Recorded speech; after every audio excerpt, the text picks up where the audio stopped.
emails last week. There were a couple screencasts that I sent you links to. They're right here. It's about 30 minutes combined. So please take a look at those. If you're doing fine reading the book, that's fine too. You could probably just read the book and get what you need. But you can look at those screencasts to get an idea of what in the book I consider important, which you're more likely to see on the exam. Basically, we're covering all the book, but you can take a look at that if it's helpful for you. We are having our exam on Thursday, and that exam will cover through the end of the previous chapter, chapter 2. That's all the health applications for fluids and pressures and all that business. The tonometer, the Boyle's law with the lungs, the iron lung, all that jazz. The heart, you need to know the parts of the heart and the flow of blood through the body.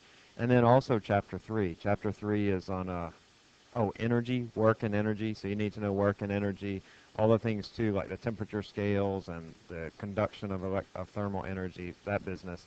And then today we're going to look at some health applications of energy in the body. Things to do with diet, things to do with your body temperature and how your body maintains its temperature and metabolism. And then that's it. It's only about 5 or 6 pages in your book on this part, so I think that we'll get that on the exam. Do you have any questions about what to expect? Yeah, Francois? Right. End of chapter 2 and 3. Adele?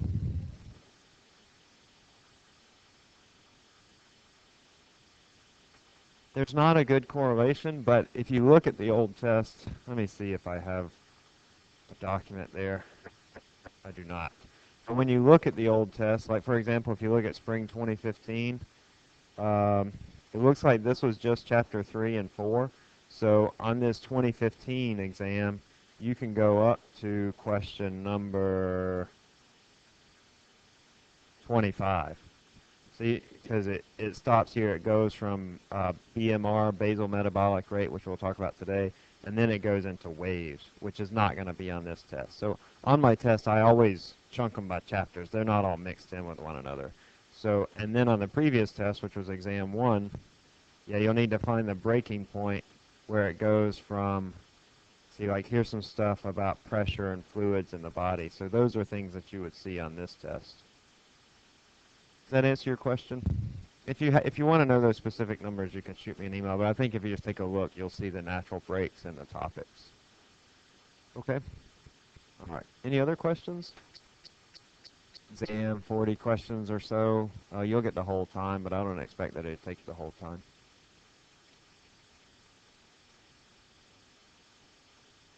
Alrighty. All right. Well, let's get started. Let's see. We did finish off on the screencast. Now we had this, and this will come up again later when we talk about it in terms of the body. The rate of thermal conduction, this Q over T, where I imagine that I have two different materials, A and B, and they're connected by something that has a distance D, and it has a cross-sectional area A. Say a metal rod or a piece of wood or whatever it is that connects these two different temperature objects. And this expression, Q over T, describes how much energy per unit time transfers between those two objects. And as it's dependent upon the cross-sectional area, the difference in temperature, the length of this object, and this is called the thermal conductivity. You do need to know, if I change one of those things, how will it affect the rate of energy transfer? We talked about that in the screencast, and we'll see that again later when we get into the body, because it does come up with the thermal conductivity of the body.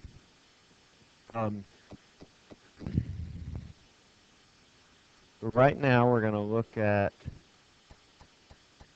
energy in the body.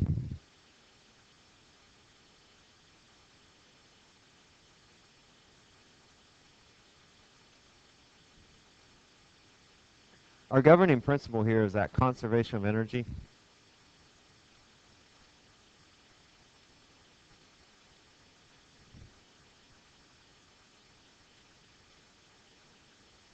Basically, you have to account for energy that's leaving and entering the system. So, for example, in the book, it talks about how you have this guy that climbs stairs. He does a certain amount of work when he climbs those stairs, the amount of work that he does is equal to his change in potential energy. So if this guy climbs these stairs, he has a change in energy that's equal to the potential energy that he gained, which is equal to m times g times h. So if you're climbing these stairs, it takes a certain amount of energy in the form of food energy to get you from here to here. Uh, and so we think about this in terms of conservation of energy, that whatever energy goes in will also come out, basically. That the amount of energy required to climb these stairs, which is equal to mgh, has to be accounted for in some way. Now, you guys know as athletic trainers that your body's a lot more complicated than that it's not a strict, well, if I eat 10 calories of food and then I climb up these stairs, then I consume those 10 calories of food, because your body just needs energy to maintain itself. And we'll talk about that in terms of the basal and total metabolic rates. But this is the general idea that when you do work, you consume energy. When you do work, you consume energy.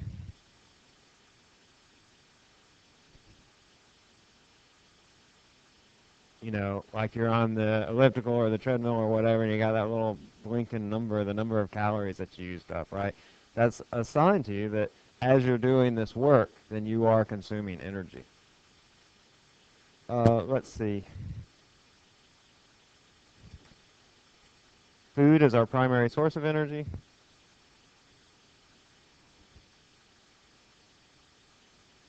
So let's talk about the food, our energy from food.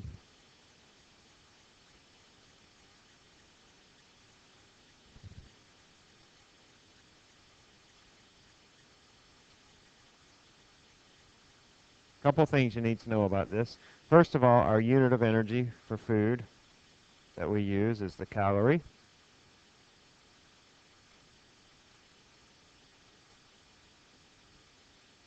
Actually, the unit that we use for food calories is a capital C. So when you see it, but in this class we'll use the lowercase c. Do y'all know what the capital C calorie is for foodstuffs?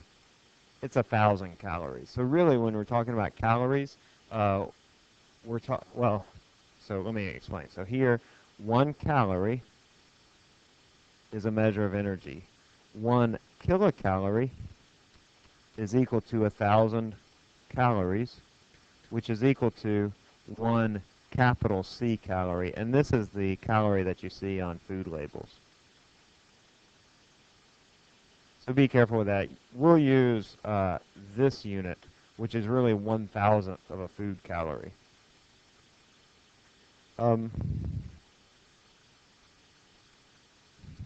There are three sources of, or three sources of energy in foods.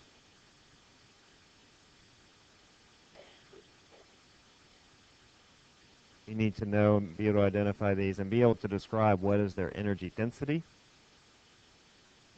There are carbohydrates.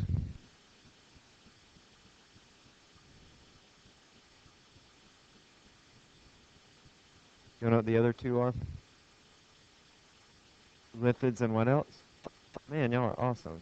Right, so lipids, you need to be able to identify these and just know what they are, sources of them. Which of these are the most energy dense? Which of these is the most energy dense? The lipids are. What are lipids? That's a fancy word for what? Fats, right. So lipids is just a fancy word for fats. If you look at their energy densities, you don't need to know the numbers for these, but if you look at the energy densities for carbohydrates, we have about 4 kilocalories per gram. Similarly, for proteins, we have about 4 kilocalories per gram. But lipids, or fats, have more than twice that. They have 9 kilocalories per gram. Be able to identify the three sources of energy: carbohydrates, lipids, and proteins. Know what their energy densities are, and then, of course, know what the sources of them are. So fats come from, well, oils and stuff like that. Carbohydrates, where do the carbohydrates come from? What's that? Grains and stuff. Also, sugars are a source of carbohydrates. And then our proteins are like lean meats and such.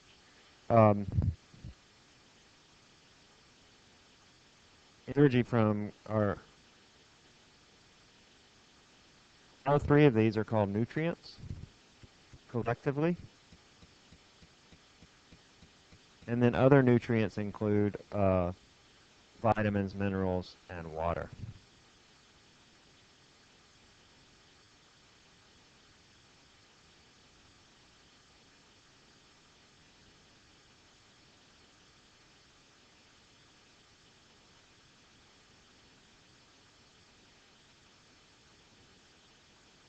I have a little clip I want to share with you. This is from that Nutrition Diva. Did we listen to any of her clips yet? Nutrition Diva. We listened to the Get Fit guy, right? That guy's a little kooky. Like I know you don't listen to his podcast, right? Like you know what he does every morning? He takes a cold shower because he says that it helps to ramp up his metabolism. We'll talk about that in a bit. But anyway, let's listen to Nutrition Diva. This is another podcast. It's from the same uh, provider of podcasts, from the Quick and Dirty Tips. But in this podcast, she talks about nutrient density and the amount of nutrients that we have in particular foods. So let's listen to this. It's about 5 minutes.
right, so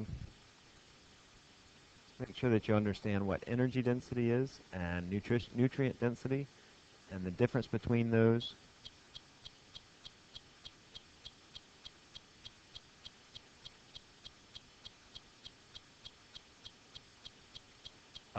Nutrient density describes the amount of nutrients in a food.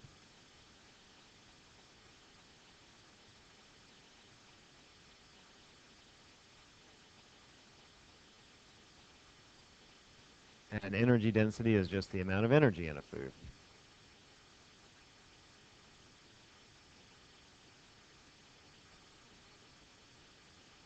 For both of these, we're looking at them in terms of the amount of nutrients or the amount of energies per serving or per gram.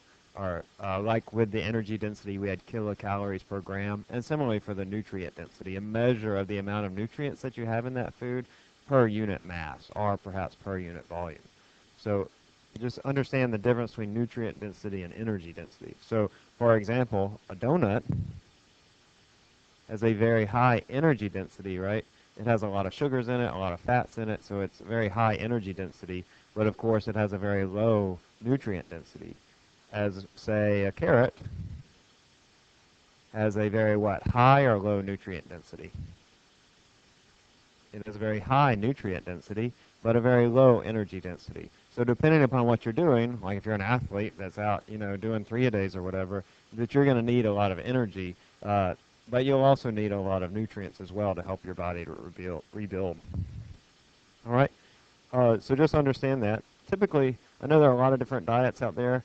In your book, though, they say that nutritionists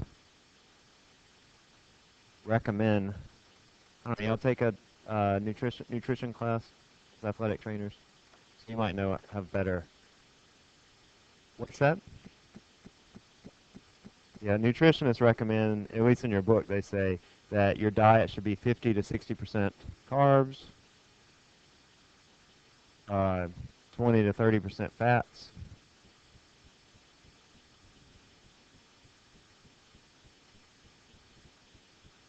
and 15 to 20% from protein. I'm not going to ask you this. In fact, the numbers might have changed since the book is written. I don't know what the current recommendation is. Do you know for a particular breakdown of diet from your class? Nobody knows? What is that? What it should be your typical diet breakdown in carbs, fats, and proteins. No? Okay. I'm not going to ask you this question. I think it's sort of an evolving number. But, all right. Let's look at work done by the body. Already alluded to this a little bit.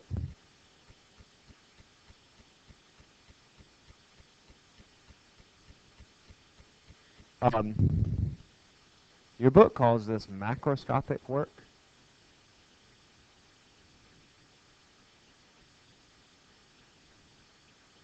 We'll contrast that with microscopic work later. But macroscopic work is like big motions, big things that you do. And so an example of macroscopic work would be exercise.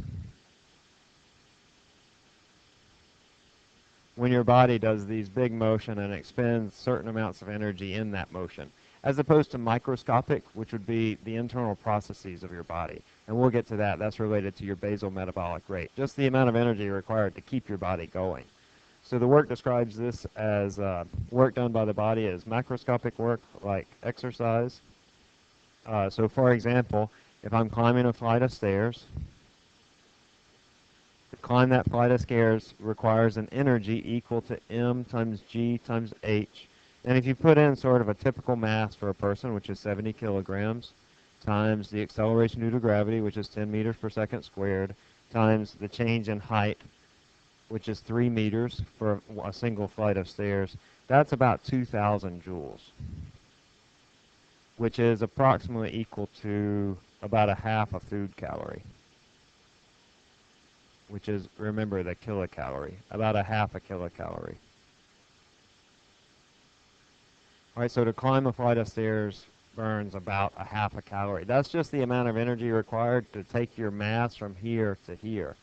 However, if you are on like a stair stepper or whatever, it says that 1 hour typically of stair climbing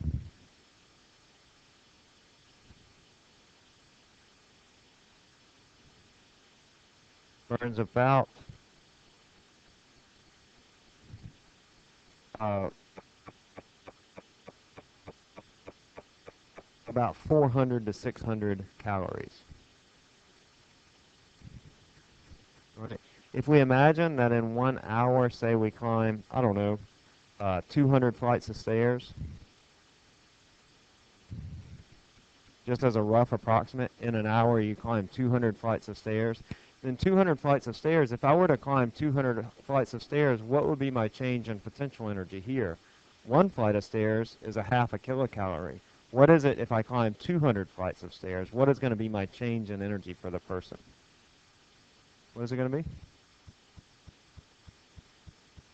No, if I climb, this is just for one flight of stairs. This amount of energy is for one flight of stairs. So for 200 flights, I just multiply that by 200. So I'm going to have, for 200 flights of stairs, I'm going to burn about 100 kilocalories. So why the difference here? I'm changing my energy in 200 flights of stairs by an amount of 100 kilocalories, but from these various tabulations of charts and what I burn on doing these various things, why do I burn so much more energy in doing an hour of stair climbing than the actual amount of energy that I'm changing my body? You see the difference here? In one case, I'm just looking at the change in energy, the change in gravitational potential energy. That's that mgh. And in this case, I'm changing my body's energy by 100 kilocalories. But the fact is that it actually requires a much greater amount, 4, 5, or even 6 times the amount of energy in order to actually climb those stairs. It gets back to a topic that we had seen before, which was efficiency. Turns out that the human body is not very efficient.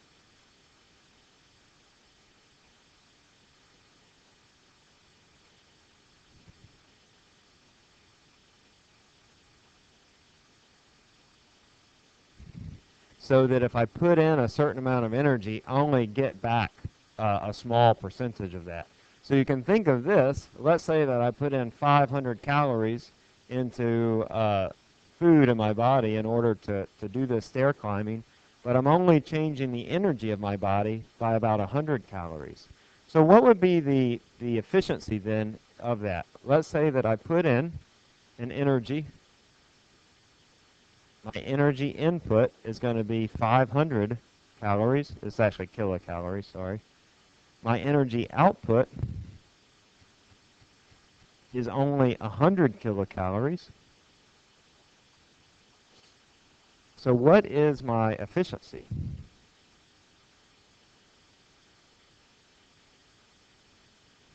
What is my efficiency?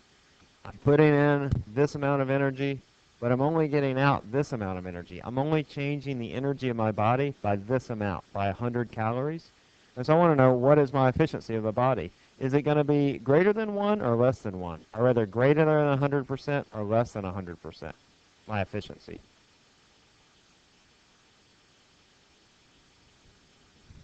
My efficiency?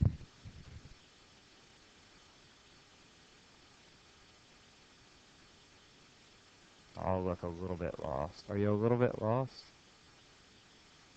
It is going to be less than 100%, right? If your efficiency is greater than 100%, that means that you're putting in less than you're actually getting out, and so your body can't be, uh, excuse me, if it's more than 100%, then, sorry, my nose. If it's more than 100%, you're putting in less energy than you're getting out. And here we're putting in more energy than we're actually getting out.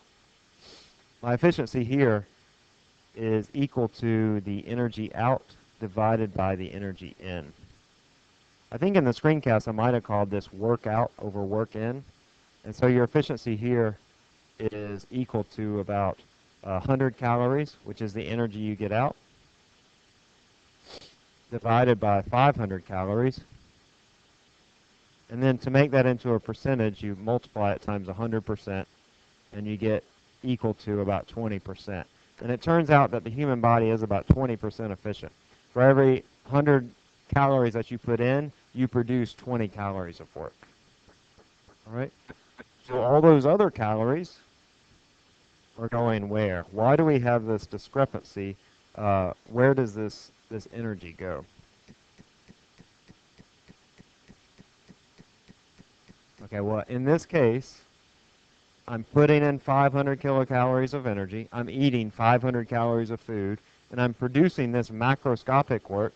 That means I'm actually moving my body from one place to another that has an energy equal to 100 kilocalories. That's climbing the flight of stairs. So I have 400 calories that are unaccounted for. Where does that energy go? What? Right. And somebody else said, who said that over here? Who said that? Heat. Yeah. Oh, okay. Yeah, Anisha. Yeah, so it is. It goes to heat all throughout your body. Not just heat too, but processes that go on throughout your body. So this lost energy, or unaccounted energy, goes into microscopic processes, or microscopic work.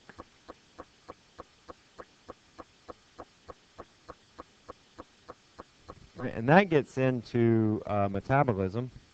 I go down from here. Metabolism. You'll need to know what the metabolic rate is, be able to define it, the basal metabolic rate, the total metabolic rate, stuff like that. Metabolism comes about through the chemical reactions or the biochemical reactions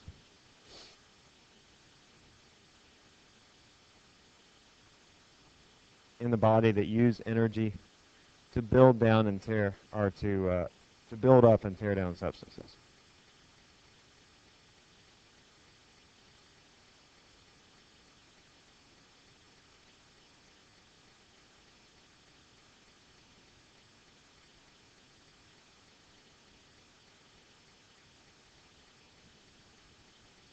So you have these chemical reactions that occur in your body. They'll tear down, say, digestive processes where you actually break down the food items to become energy in the body. They'll build up substances as well, like building new muscle mass and stuff like that. So metabolism encompasses all of these reactions in the body. The metabolic rate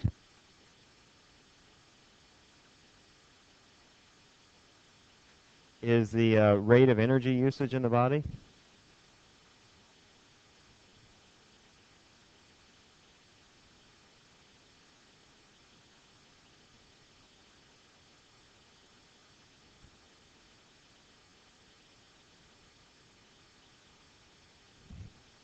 The way you measure the metabolic rate, I don't know if y'all do this. Do you measure metabolic rates sometimes? Ever measure a metabolic rate? How many calories do you actually need to consume just to keep you going throughout the day? So if you were to just sit and do no exercise or no work at all, how many calories would you need to consume in order to do that? Your body. How many calories does your body actually need just to live? A couple different ways to measure the metabolic rate. One of the ways, this is probably the most accurate way, is to submerge a person in water. So to measure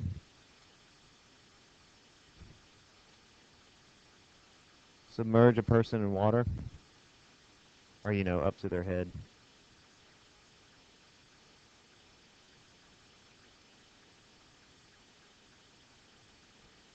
And measure the rise in temperature.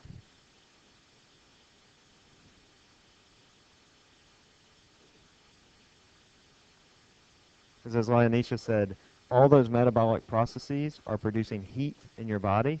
And if you can measure the amount of heat that your body is producing, what you do in this way, you just put yourself into a little bath and then measure how much the water temperature increases in a given amount of time, then you get a measure of your metabolic rate. There are other ways to measure the metabolic rate. In fact, like over at the rec center, we'll probably see this when we go over there at the end of the semester, but they have a little scanner. You stand on it, and it measures your muscle mass. But then from the muscle, it puts electricity through your body, measures the density of your body, and measures the muscle mass of your body. And then from that, it calculates what your metabolism should be. But this method is more direct. It's actually measuring the actual energy that comes out of your body because of these metabolic processes. Let's see, I think I have a video here about measuring metabolic rates. Um, sorry, I'll try to find that. Anyway, so the basal metabolic rate, as it said,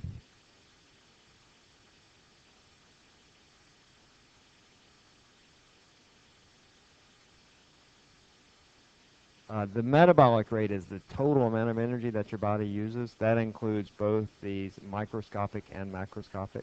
The basal metabolic rate is the rate at which your body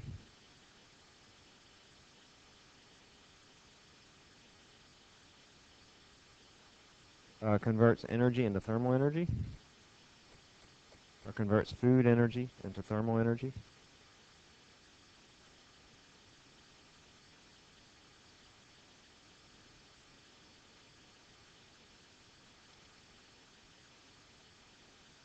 While you're resting. So not while you're exercising, but while you're resting. This is basically the energy that's required to live. So typically, a person has a BMR. The BMR of a person is equal to about 65 calories per hour. So which of these would be the total amount of energy they need in 24 hours?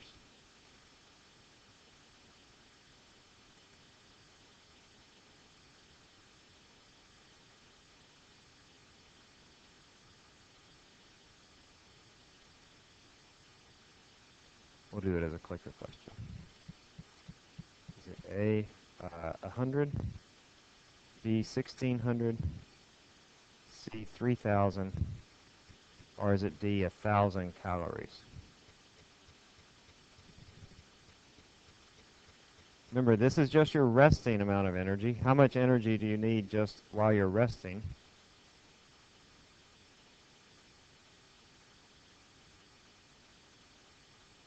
If you have 65 calories per hour, what is the total amount of energy that you need for a period of 24 hours?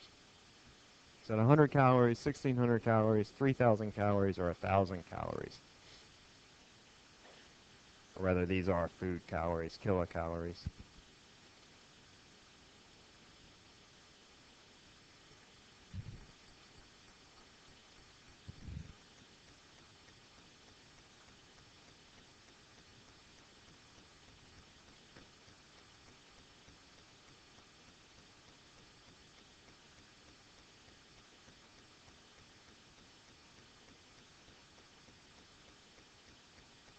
All right, we'll stop at, say, 45, 45. Just guess if you're not sure.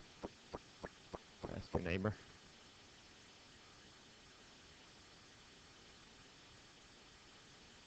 Okay, awesome. B is the right answer here. And I really asked this question just to point out that notice this is 1600 kilocalories. This is almost what you're recommended. If the daily recommendation is what, 2000 calories, almost all of that energy is going into just resting, just sitting around, pumping your heart, building your muscles, doing just sort of maintaining your body. So almost all of that energy that you eat every day is going into these basal metabolic functions. Oh, let's see, a joke for y'all.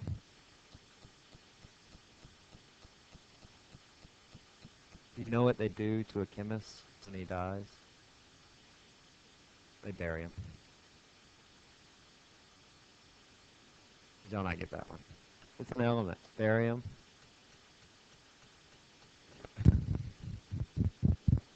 I thought it was kind of fun. Okay, your BMR can be different for different people. So like tall, thin people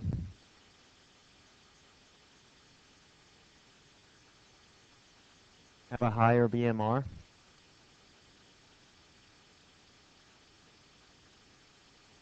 Why would tall, thin people have a higher BMR? Meaning that they need more calories just to function every day. Well, they need a higher BMR because, one, they just lose a lot more thermal energy. So they're tall, they have more surface area, and they just radiate heat out a lot more readily. So tall, thin people they have more surface area.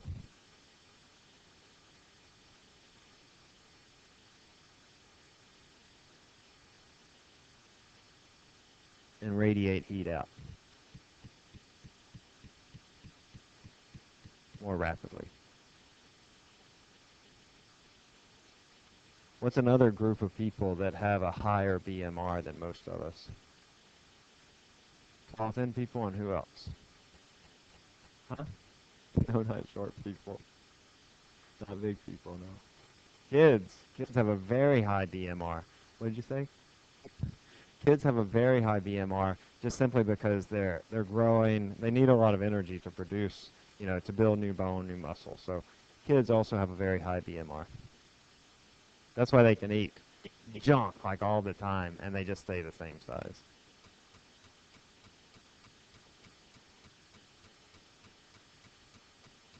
because they're growing.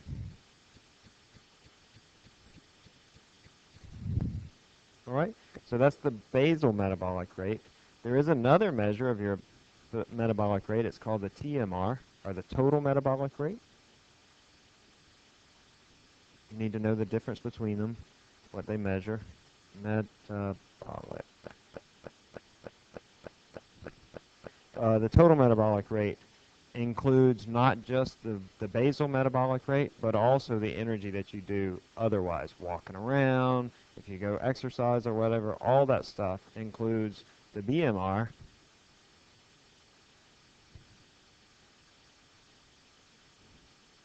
plus the macroscopic work.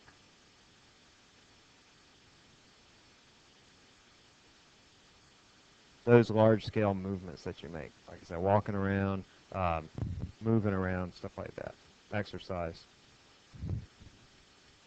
The BMR may be about 1,600 calories for most people, but the TMR, as you would expect, is bigger. The TMR for most people can be up to 2,500 calories.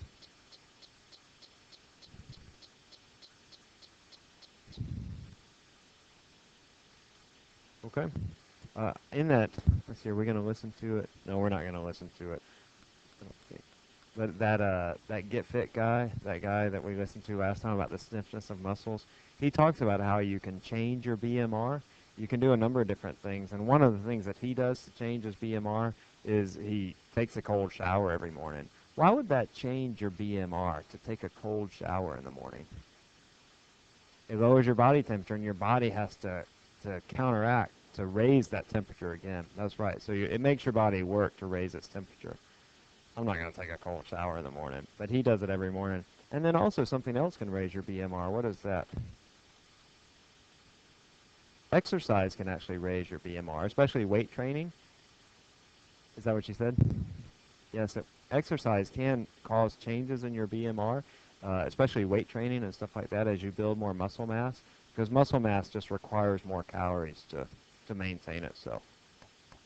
I started weight training about a year and a half ago, and man, like all of a sudden, I just became really hot-natured. Like at night, when my wife and I are in bed, I have like a thin sheet over me, and I look over, and she's got like 3 blankets on top of her. It's just all of a sudden, almost within a month or so, I just became very hot-natured, and just even when it's cool outside, I'm just warm all the time.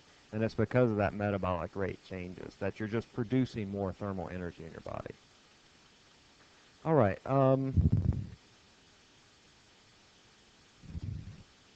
let's go to heat and body temperature.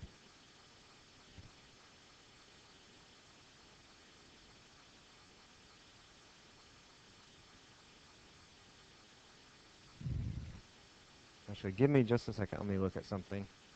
I'll bring that back in just a sec.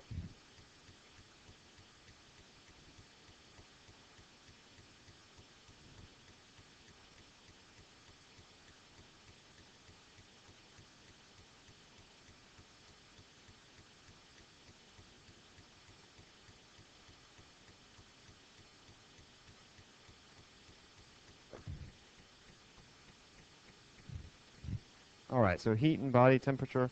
There's a term here that you need to know. You've probably heard it before. It's called homeostasis.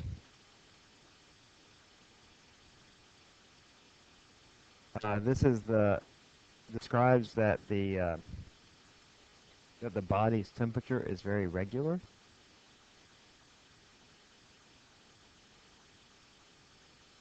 Right, we're mammals. That's sort of one of the attributes of a mammal. The body's temperature. is very regular, doesn't change that much. In fact, the core temperature of your body will change only slightly, and only in cases of illness or exercise.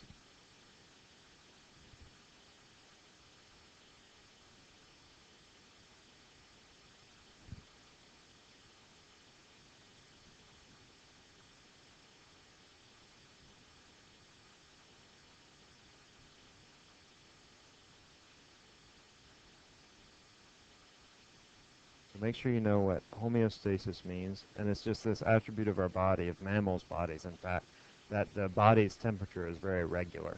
And your core temperature can change, right? It can, if you just a little bit, will change if you're sick or if you exercise. The outer portions of the body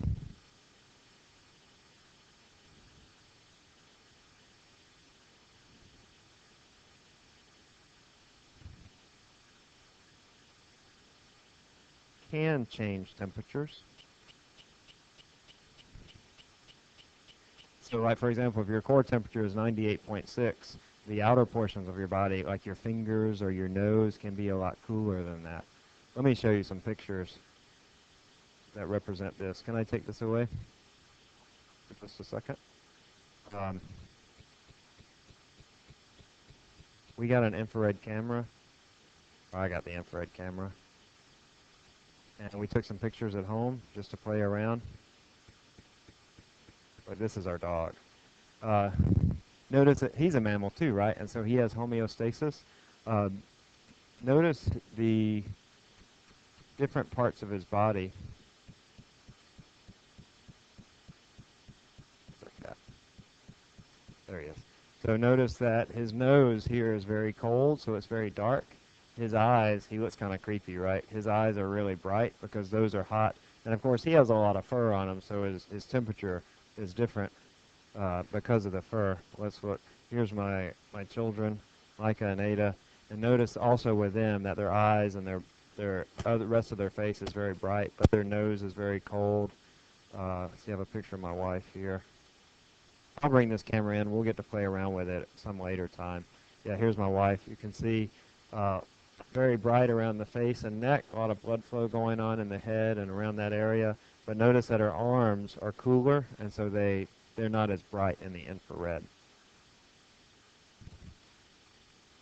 We'll bring in that infrared camera and we can play around with it, but not until we get into the light section. So the outer portions of the body can change temperature. Heat is lost through the skin.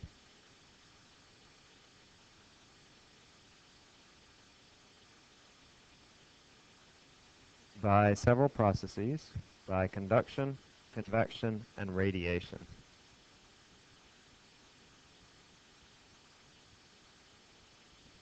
You need to know what these three are. We talked about them on the screencast, but I just want to reiterate these three processes by which we lose heat. We can lose it through touch, that if we touch something, we transfer heat between two bodies of temperature, of different temperature. Convection requires the flow of a liquid, a flow of a gas, or flow of a fluid rather, the flow of a gas or a liquid. So like for example, if you turn the ceiling fan on, all of a sudden you feel cooler. That's because the air is actually taking away energy from your body. And then radiation, those infrared pictures show us that our bodies are actually emitting infrared radiation, and we're losing heat in that way. Also, we can lose heat by evaporation as well, and we'll get to that in just a bit. And that's one of our major ways. So, just a little bit more about that. Some examples of heat loss.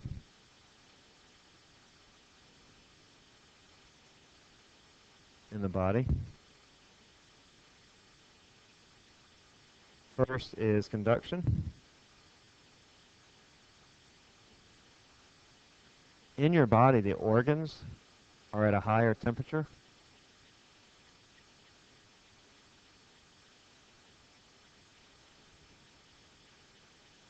than the skin And so you get this conduction of heat. So if you imagine,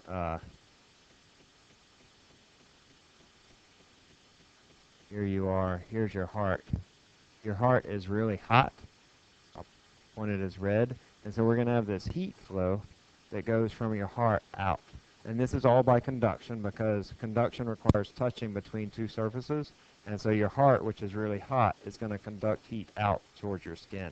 All of your organs, they're working really hard. They have a lot of processes going on. They produce a lot of energy, a lot of heat. And so your organs have a higher temperature. So there is this heat gradient between from your organs out to your skin where you're conducting heat out into your body. Number 2 is convection.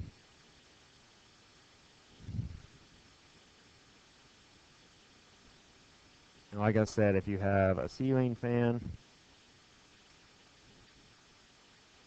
that is spinning around and you're down here, the air as it comes around you will cool your skin. So moving air cools the body.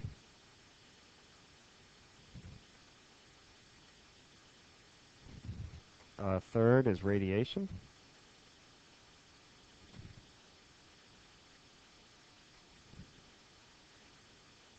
I've already said this, but your body emits infrared radiation.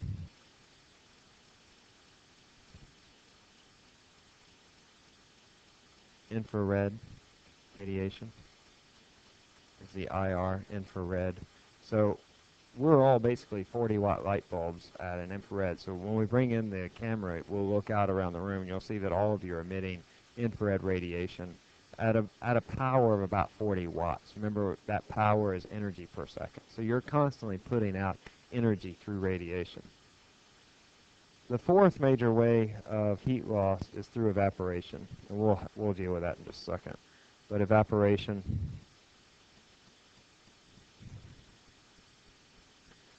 when we do this through sweating, we'll talk about this separately.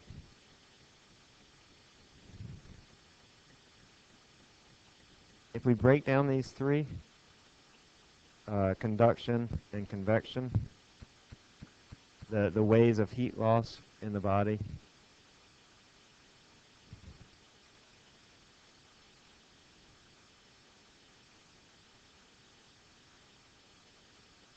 that's going to make up about 20% of your heat loss by conduction and convection. Radiation is the big one. That's our primary way to lose energy. That's about 50% of our heat loss. And then by evaporation, which is sweating, which is the primary way that your body regulates its body temperature, that makes up about 30% of your heat loss. So of all the energy that's leaving your body, a small portion of it is mixed between conduction and convection, and then radiation is the primary way of removing heat from your body at about 50%, and then evaporation is at about 30%. All right, let's do a few practice problems, just sort of cover what we've done so far.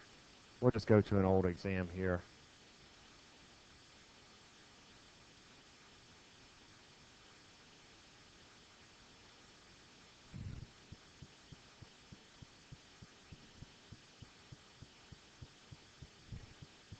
All right, let's start with number 18 here. Most of the body's heat is lost by which of these mechanisms? And then we'll go back and look at some other things. Most of the body's heat is lost by which of these mechanisms? Radiation, convection, conduction, or sweating?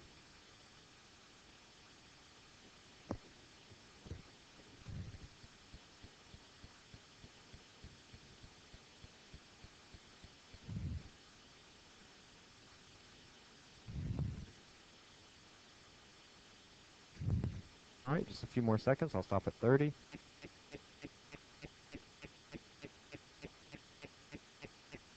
Okay, awesome.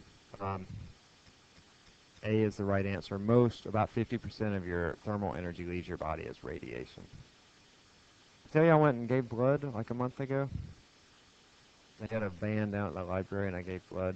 And they send you this form back, right? You get this form with your little UBS card and all that stuff. You know what I'm talking about?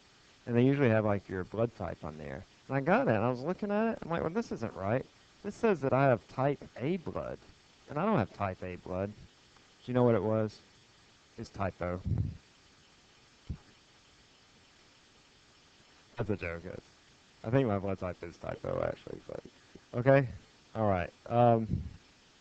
Which of these nutrients provides the most energy per unit mass? Carbohydrates, proteins, sugars, waters, lipids. Which of these provides the most energy per unit mass? Number 20 here.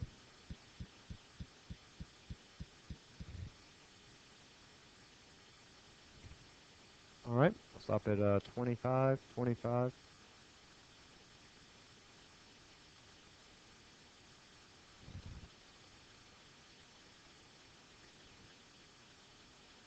Awesome. That's right. Lipids or fats. They have about twice the energy density of any of those others, of carbohydrates or proteins.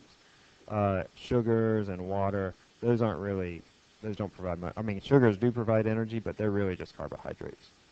What's the typical indoor room temperature? This was on the screencast. Is it 20, 40, 60, or 70? Remember on the screencast I said there were two temperatures that you need to know in Celsius.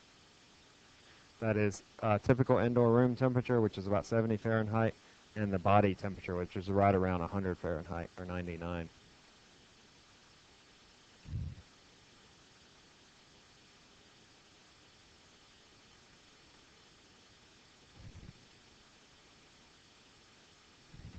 All right, we'll stop at 35.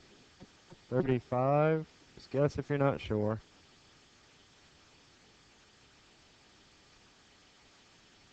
Okay, awesome. 20 is right.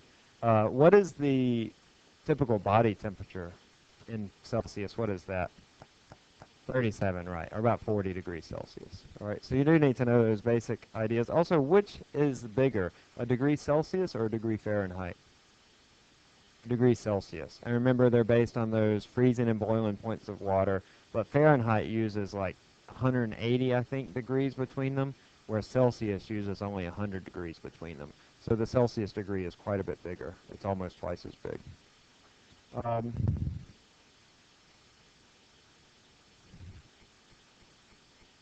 let's try this one.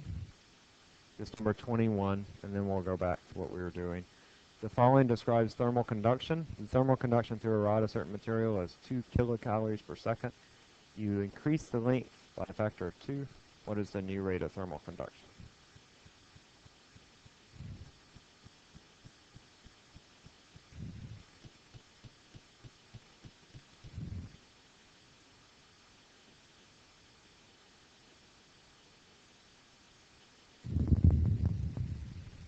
All right, I'll stop at 35, or 38, let's say, 38.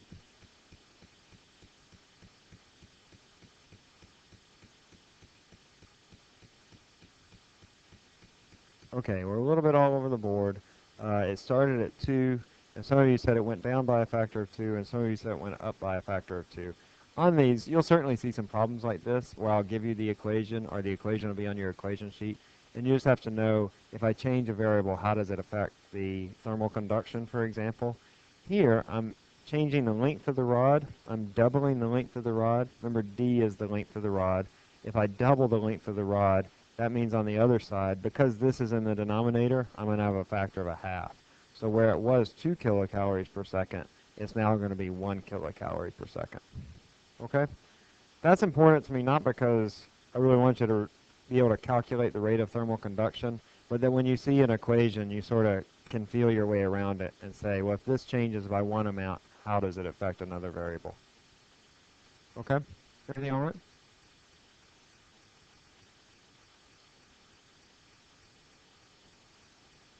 Let me see. Can I see? That might have been a mistake. No, it's the area if the material is doubled. Yeah, it is very similar, but it's the area. And if you do double the area, thanks for showing me that. That's a good point. If I double the area here, notice it doubles Q over T. I do make mistakes sometimes, but not on that one.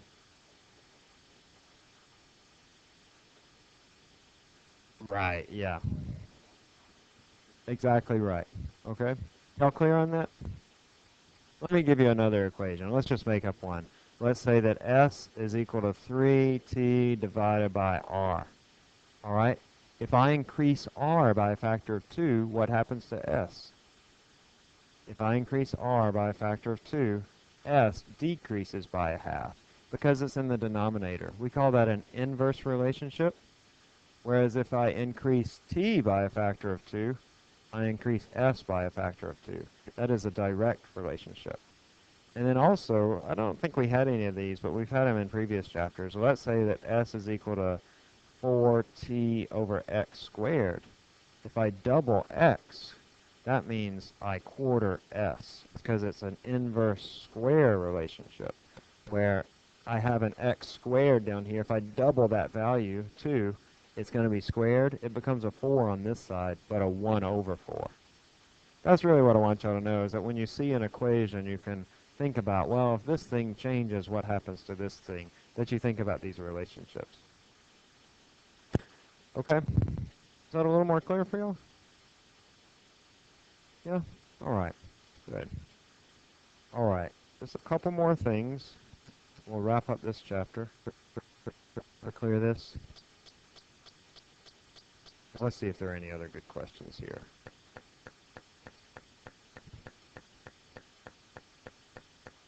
Oh, let's try 24. What is homeostasis?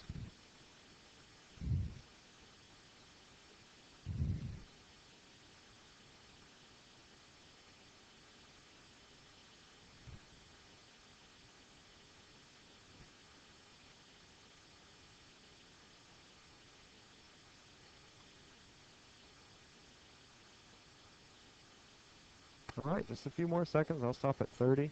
Stopping at 30.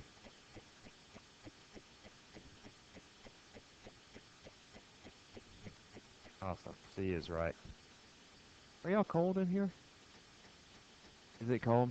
You know what I found? Have I told y'all this? You know what I found? Like if I'm cold, that I always go to the corner of the room. Because I always find that it's a lot warmer over in the corner of the room. You know that? It's like 90 degrees over here. Have I told y'all that one?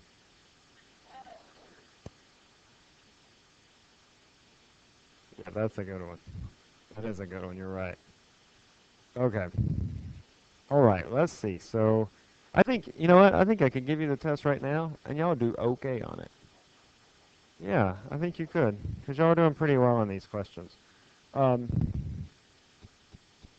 maybe not great, but I think you'd do okay on it.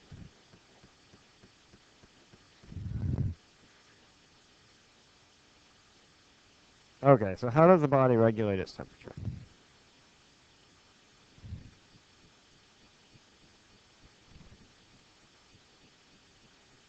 You'll have to help me with this. I often get this confused in my head. Uh,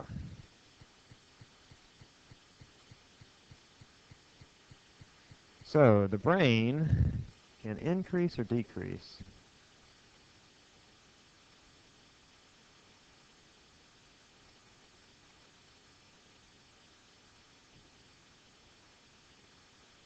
the amount of heat generated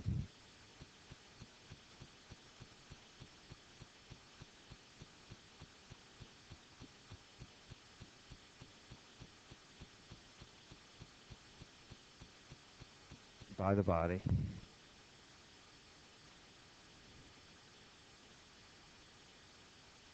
based on information um, from heat receptors in the core and the shell of the body.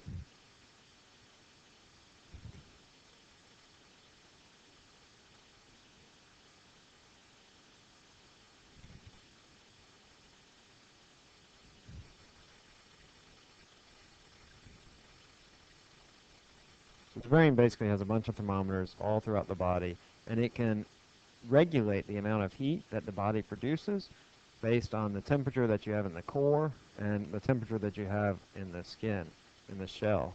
And if it's too hot, then it will produce less heat. If those places show that it's not hot enough, then it will produce more heat. And it regulates this temperature through several actions. First, blood vessels in the skin contract.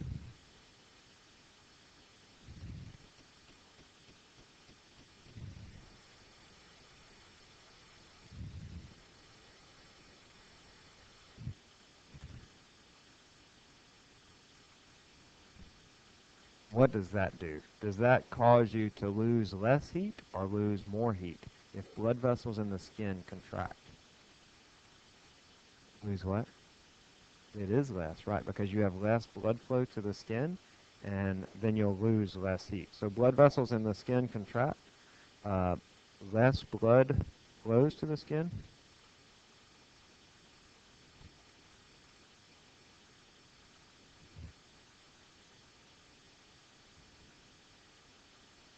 So you get less heat loss.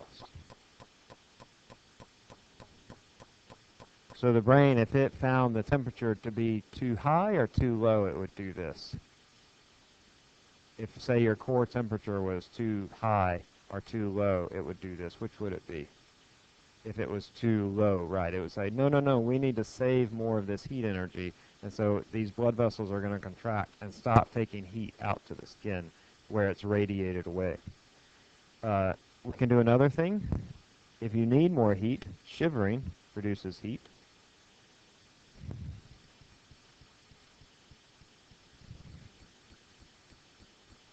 So if you're too cold, your body starts to shiver, and just that motion causes your body to produce heat. You can also release chemicals to increase the metabolic rate. The brain can release chemicals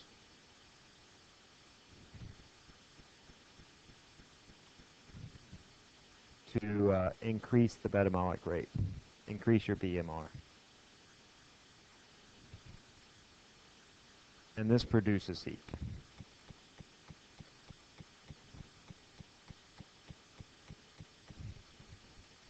Okay, so all these things would occur if you needed to have more heat. You could cut off the heat loss. You could cause your body to shiver. These are all involuntary, obviously. And then your brain can also release chemicals to increase that BMR, which can produce heat in your body. Ways to enhance heat loss. So these are ways to inhibit heat loss. Inhibit heat loss or produce heat loss or produce heat.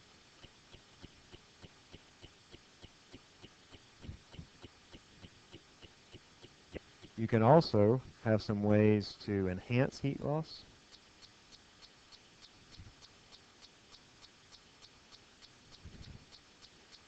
First, your blood vessels can dilate.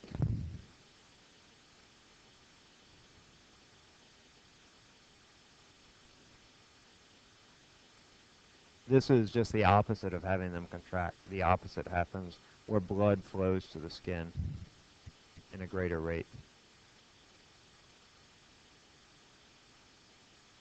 And the second is you can sweat.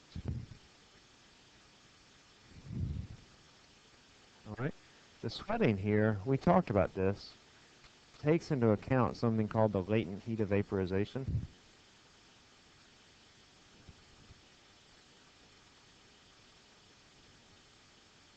Remember on the screencast, I drew this picture. I drew a picture of, what was it, temperature and energy.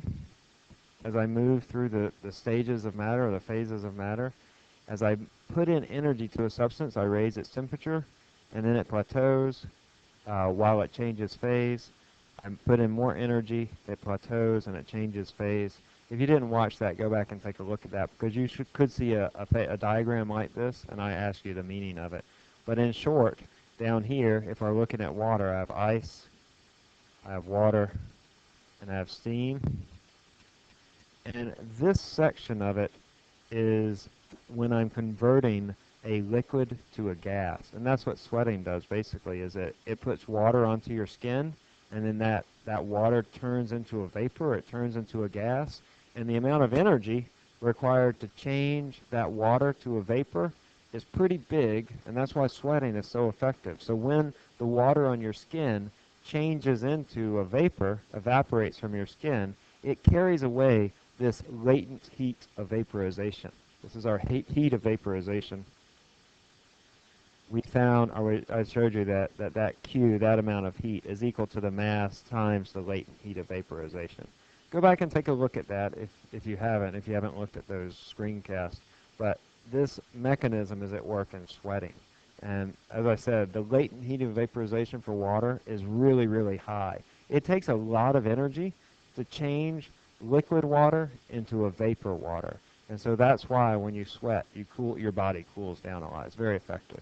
That's why, in fact, also if you go out west where it's less humid, you sweat a lot more. And so your body, it feels a lot cooler because you sweat more and the sweat just comes off of your body more quickly. All right, we can have some conditions associated with temperatures, either too high temperatures or too low temperatures. Hyperthermia, hyperthermia.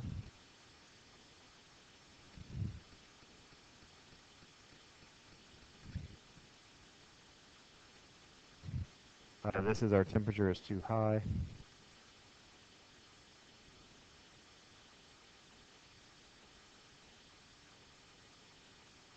This can result from a fever.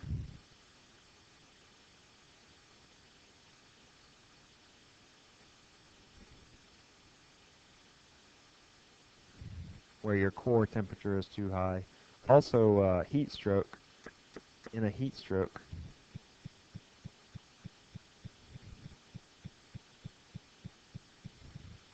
your body loses the ability to regulate its temperature.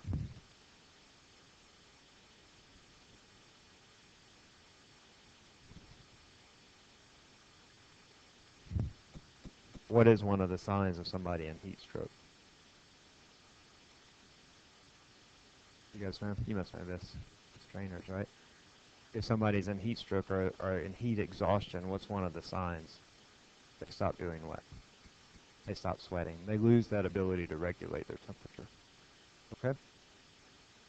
Let's see. I think I have a little video about this.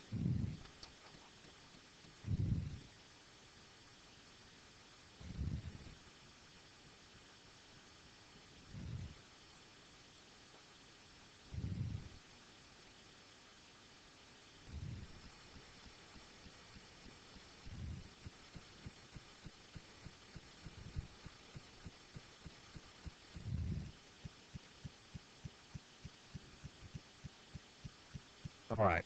Um, let's see. I think we're about done. Let me take a look in the book just a second. Give you a few little hints about the test.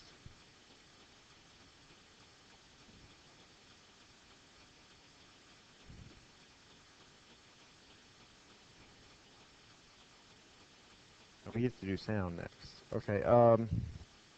We're going to skip those last two sections, the specific heat and thermal conductivity of the body. That's on page 100 in your book.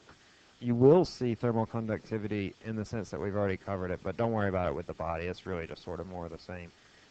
You might want to read through it, but you're not going to see any new material. But make sure that you go back. There is a section on thermal conductivity previously, which we covered in the screencast, and then the energy imbalance. It basically just says that, you know, the more calories you consume, the more you need to use. But don't worry about that. We weren't going to see that. All right. So advice to you for the test is I would go through the old test. You might even see some questions from the old test, but please be aware that you should go through the notes and through the book as well for the test. The way I write out the test is I'll go through and I'll just go through the notes and I'll say, oh yeah, we spent some time on this. I'll ask a question about this. So the notes is sort of my first go-to place for the test questions. But then also read the book. I mean, we cover everything that's in the book mostly except for those two sections in this chapter. So it's a good resource for you. And then the old tests are good practice for you. So I would go through and work through those old tests and then check your answers and see how you did. Just sort of test your knowledge. And you will see some of those questions for sure too. I'll just pull them from the old test, but just a handful, not that many. The quiz too, you might see some quiz questions that are reused. All right? Yeah, maybe. Yeah. Oh, yes. Yes. I'll post them as well. I don't think they're up right now, but I'll go in my office now and post them. Okay? That's good advice. Any questions about the test? Make sure you know your N numbers. You have a seating chart out on the door when you come in. We'll have it on Thursday. You'll have the whole time. All right, folks. Y'all get some rest this week, okay? I know it's a tough week.